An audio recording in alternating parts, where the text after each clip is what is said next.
je m'étouffe. Bonjour à tous, c'est Antoine, bienvenue sur Photopia, j'espère que vous allez bien. Je vous souhaite tout d'abord une très bonne année à tous et à toutes, et que vos projets vont pouvoir aboutir à quelque chose, ce qui pour moi risque d'être un peu plus compliqué, mais on en parlera en temps et en heure. J'ai fait une petite sélection de toutes mes photos préférées, les petits coups de cœur qui m'ont marqué tout au long de l'année. J'ai quand même pas mal bougé, et surtout à la montagne, et quel plaisir de pouvoir retrouver la montagne. J'ai pu énormément en profiter en grosse partie avec Mathieu, alias Travel Wild Monkey, que je vous invite à aller voir sur Instagram, qui a été un petit peu mon compagnon de route à la montagne. Et ça m'a fait un bien fou de retrouver les grands espaces, de retravailler aussi la photo de paysage, chose que je ne faisais plus beaucoup, surtout de la photo de rue. Donc ça m'a permis de revoir plein de choses qui m'ont énormément plu. Juste avant de commencer, encore une fois, c'est une nouvelle année, j'ai plein de projets qui doivent normalement se faire, et pour bien se faire, je vais avoir besoin aussi de vous. Donc pensez bien à vous abonner, à liker et à commenter si vous avez des choses à rajouter, peut-être des idées, peut-être une estimation de là où je vais partir, le prochain pays qui m'attendra. J'allais oublier, j'enregistre cette vidéo juste à la fin de l'enregistrement de toute la vidéo, juste pour vous informer que sur Instagram il y a un concours qui va se faire pour gagner une de ces photos que je vais vous présenter dans la vidéo. Donc pensez bien à aller voir sur le Instagram qui apparaît juste là, vous allez avoir la chance de pouvoir gagner une des photos, donc un des tirages gratuitement qui vous sera envoyé chez vous. A tout de suite sur Instagram et très bonne vidéo.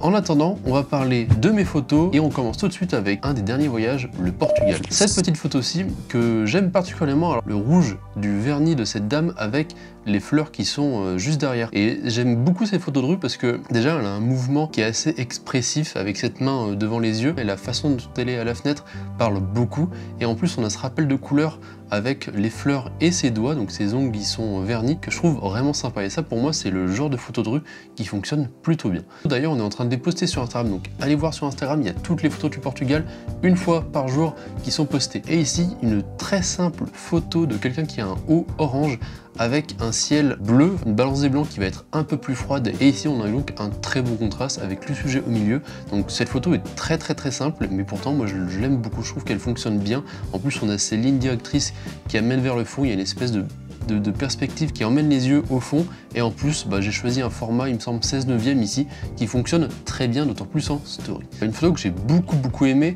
Donc on était à la plage, une des grandes plages du Portugal, qui sont somptueuses avec des atmosphères assez sauvages, très agréables. Et donc là on avait vu Dune un petit peu avant.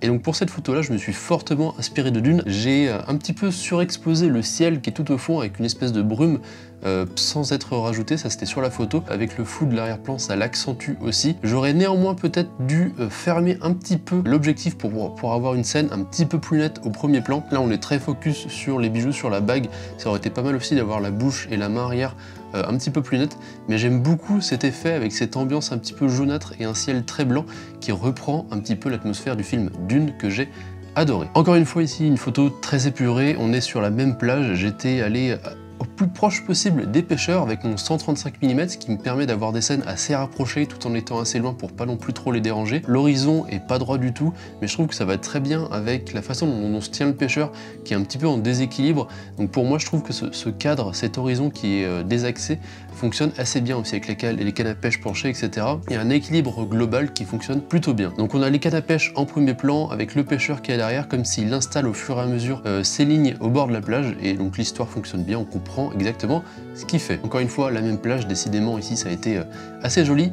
Ça fait vraiment partie des photos qui sont très simples, il n'y a pas énormément de techniques de comprise ici. J'ai juste recadré en 16, peut-être 21/9, je sais plus exactement, et avec ces oiseaux qui volaient en haut de l'océan et toutes les vagues qui venaient s'arracher un petit peu sur la plage. Et je sais pas exactement comment dire, il y a certaines photos comme ça qui, par la couleur, par le nombre d'éléments qui étaient présents, il y a une atmosphère qui se dégage très sauvage de cette photo, et ça fonctionnerait pour moi très bien dans un cadre. Encore une fois une photo que j'adore énormément, et je trouve que dans ce format là, par contre on est en 16/9 effectivement, donc l'autre était bien 21/9, on a plein de petites couleurs qui s'éparpillent, un grand ciel bleu, un petit soleil en haut à droite qui vient réclaircir tout ça, une belle zone blanche et exposée dans la rue alors qu'on est en contre-jour, donc pareil ça donne un petit côté surréaliste, avec toutes ces serviettes là, les petites teintes jaunes qui viennent reprendre un petit peu le soleil qui est en haut à droite. On a du bleu, du violet, avec une tache de rouge sur les arbres qui sont devant. On a vraiment, je trouve, un équilibre global sur cette photo qui fonctionne trop bien, surtout au niveau des couleurs, et qui donne une belle atmosphère du lieu. Et donc là, je trouve que ça retranscrit très bien une atmosphère du Portugal, donc j'aime beaucoup. Des photos, on va dire, très instagrammables, j'ai envie de dire, qui sont très iconiques avec une personne, une ombre portée que je n'ai pas rajouté, c'est vraiment le soleil qui était comme ça à ce moment-là. La terre est un petit peu dorée, un petit peu plus que la réalité. Néanmoins, sur le terrain, moi les souvenirs que j'ai dans cet endroit-là, c'était comme ça. Et je peux vous assurer que quand vous êtes là-bas, au milieu de toutes les montagnes, c'est comme ça que vous les voyez et le bleu de l'océan vous paraît encore plus éclatant. Et on a donc cette personne-là, avec d'autres sur d'autres photos que j'ai prises, qui allait se baigner. Donc là, on a vraiment la personne qui avance, qui sort de la terre pour aller vers l'océan, qui est très jolie, et je trouve que cette photo est très facile à lire et fonctionne très bien. Et j'en avais aussi d'autres comme ça. D'ailleurs, j'ai encore gardé celle-ci. Encore une fois, ici, c'est un peu dommage que vu qu'il y avait quand même pas mal de monde, même si c'est une plage qui est difficile d'accès, on a toutes les traces de pas. Il y en a certaines des fois que j'essaie d'enlever pour épurer un petit peu l'image. Néanmoins, c'est aussi comme ça qu'elle est. Donc là, on a une belle histoire avec le bateau, l'enfant qui est en train de jouer, la mère qui est en train de, enfin la mère ou pas, qui est en train de le rejoindre, avec le bateau qui est comme ça sur le bord, un peu échoué. Et donc je trouve que ça fonctionne très bien. On a une petite zone de premier plan qui permet de donner de la profondeur au plan que j'aime beaucoup. Une des photos atypiques assez iconique du lieu, avec une des plages cachées comme il y en a beaucoup à cet endroit-là du Portugal, avec la mer qui vient se déverser dans ces endroits. Moi j'appelle ça des plages à la James Bond, je sais pas pourquoi, ça fait un petit peu des lieux sauvages. Tout le paysage y est et franchement ça fonctionne du feu de Dieu. Et cet endroit au Portugal, je peux que vous inviter d'aller le voir, il est absolument magnifique. Un noir et blanc, on avait aussi du noir et blanc au Portugal, et là on avait une petite passerelle qui passait au-dessus de la côte, au-dessus de la plage pour arriver à un point de vue. Et donc on avait aussi des surfeurs, j'imagine qu'il y avait peut-être d'autres spots derrière d'accès. C'était en fin de journée, le soleil était à peu près derrière eux, ce qui fait qu'on a une zone qui est beaucoup plus exposée par rapport aux nuages qu'il y a au-dessus. Et donc là j'ai réussi à voir ces silhouettes parfaitement centrées dans des carrés entre les barrières de la petite palissade ici. Et ça rend trop bien, on a vraiment des belles silhouettes qui se dessinent et une jolie histoire. Au même endroit, donc la même plage. Donc là pareil, le soleil était un petit peu caché par les nuages et vu qu'il était bas aussi, on avait une lumière qui était très douce. J'ai beaucoup joué sur ça, sur cette fin de journée un petit peu grisâtre pour refroidir l'image et rattraper un petit peu de chaleur avec la planche de surf qui est ici, qui vient redonner un petit peu de chaleur aux personnages et aux sujets qui sont juste là et qui regardent l'horizon. Donc là, comme d'autres photos, c'est des photos que j'ai prises, j'avais de l'eau jusqu'aux genoux et c'est important d'aller vraiment au fin fond de votre démarche pour aller prendre vos photos et pour pouvoir vraiment mettre du contexte à vos sujets. C'est comme ça que ça va aussi leur donner beaucoup d'importance. Plus au bord de la plage, on a le soleil qui réussissait à éclaircir un petit peu les côtes au loin, ce qui vient réchauffer un petit peu toute la photo, et ces deux personnages en silhouette qui sont devant, qui viennent un petit peu se rejoindre, et donc que j'aime beaucoup. J'ai eu un peu du mal techniquement à la rattraper au niveau de la retouche parce que là c'était compliqué au niveau de la plage dynamique, donc des hautes lumières et des basses lumières. J'ai essayé de rattraper ça au mieux, pour moi c'est comme ça qu'elle me plaît le plus. Et donc là on a vraiment encore une fois une belle histoire je trouve dans cette image, avec la personne qui est tout en haut de la côte derrière le soleil, qui est un petit peu rêveuse, et avec ces surfeurs qui sont tout en bas à droite, qui vont s'élancer vers les vagues pour aller faire quelques petites sessions. Et je trouve qu'on a vraiment l'impression que le personnage sur la côte en haut est un petit peu dans les nuages, rêveur de surf, et peut-être d'aller avec ses amis faire du surf en bas. Au niveau storytelling, je trouve que la photo fonctionne énormément, même si c'est pas non plus la plus belle techniquement. Encore une fois, au Portugal, là on était à Lisbonne, c'était le premier jour, on découvrait un petit peu toutes les ruelles, et il y avait cette grand-mère qui étendait son linge, et la photo est encore une fois très simple. Après, au niveau du contraste, la qualité des couleurs, j'ai envie de dire, ça fonctionne beaucoup parce qu'on a un grand ciel bleu et une grande façade rouge, qui donc est une scène très fréquente au Portugal et qui pour moi en fait une belle photo de voyage. Et là on passe au chalet d'un de mes amis qui m'a fait découvrir du coup cette année, qui était entouré par des bouquetins de partout, c'était un peu nos voisins, et on arrivait des fois à se cacher derrière quelques buissons pour pouvoir prendre en photo quelques bouquetins, quelques jeunes un petit peu curieux qui sortaient de la forêt pour voir un peu ce qui se passait dans la vallée. Et il se trouve que celui-ci sortait pile au soleil, là où il était exposé, et moi qui étais un petit peu dans les buissons juste devant, donc qui permettait d'avoir un premier plan pour donner encore de la profondeur et d'avoir juste ce brin de soleil qui touche ce bouquetin pour avoir une belle photo comme ça en 16/9, encore une fois, qui rend très bien. Ici, j'ai fait un petit peu de désaturation en rattrapant des couleurs très froides et en gardant du coup les couleurs de cette tour-là, qui est pour ceux qui la connaissent à Paris. Et je trouve qu'au niveau perspective, au niveau couleur, ça fonctionne super bien avec le petit soleil qui vient s'éclater là contre la façade de l'immeuble. Et je trouve que ça en fait une photo très graphique qui me plaît beaucoup. Photo de rue typique, on a vraiment des très belles lignes avec la Défense, donc je sais plus exactement comment ça s'appelle le bâtiment, avec un brin de orange qu'on arrive à discerner Ici c'est au niveau de son sac, donc on le voit vraiment quasiment pas, hein.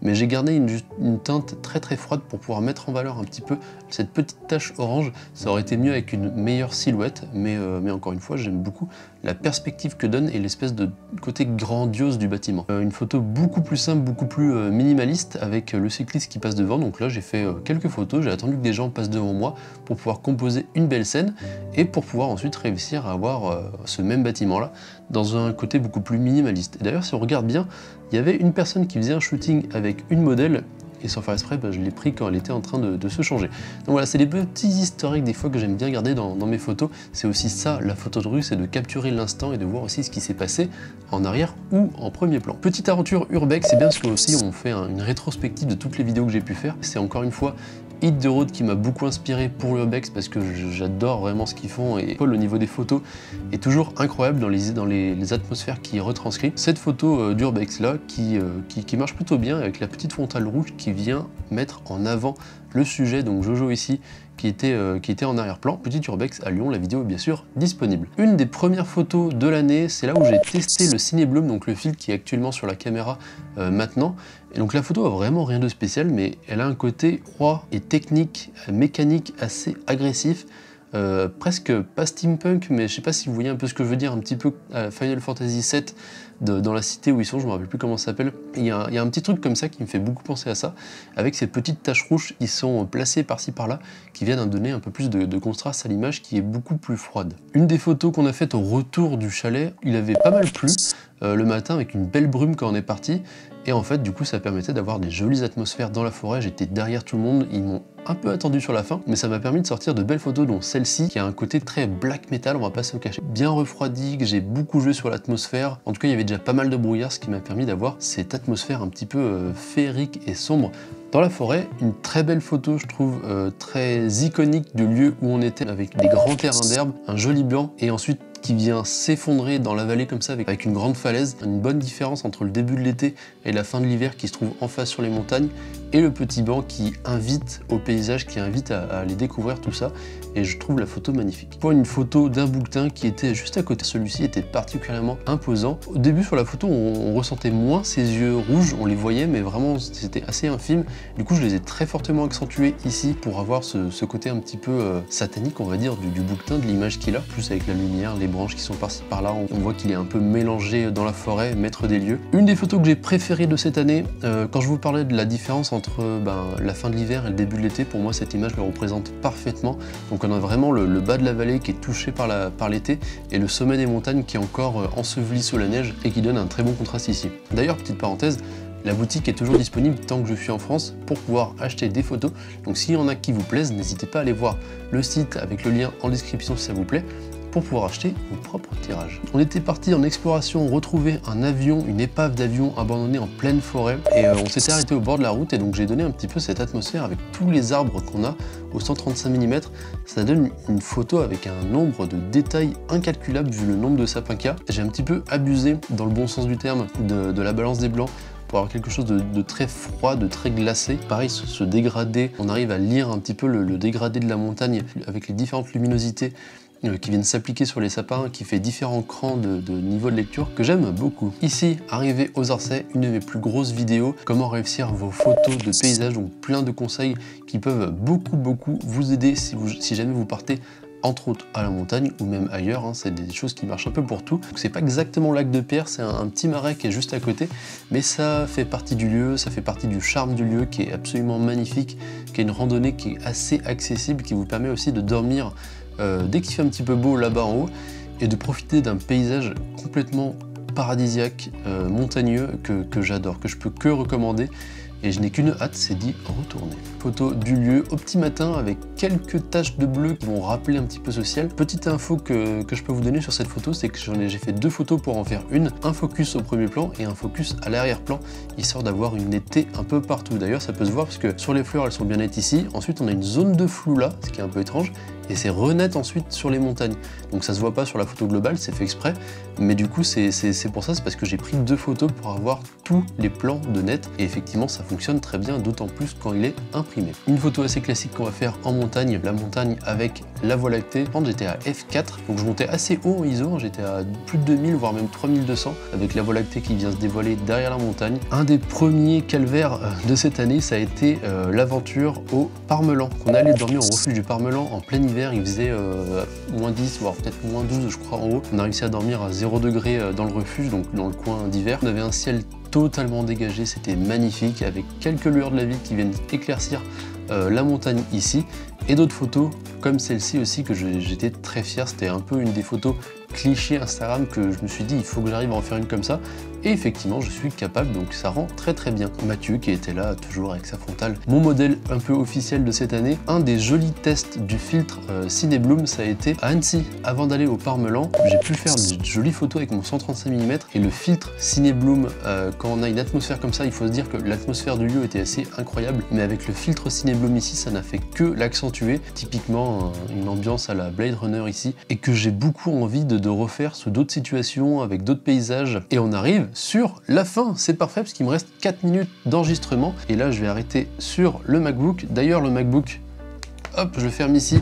Petit bébé, donc il va falloir que je vous parle parce que j'ai beaucoup de choses à dire dessus et j'en suis extrêmement content, je vais pas vous le cacher. Et donc je vais vous en faire une vidéo dans quelques temps. Encore une fois, pensez bien à vous abonner, j'espère que la vidéo vous a plu, que les photos que j'ai pu faire cette année vous ont plu. J'espère en produire d'autant plus cette année. On va dire que la résolution de cette année pour moi, ça va être, si possible, de pouvoir faire le maximum de photos à l'étranger, peut-être vous faire découvrir des lieux que vous ne connaissez pas, et vous retrouver très bientôt, donc de plus en plus nombreux sur la chaîne.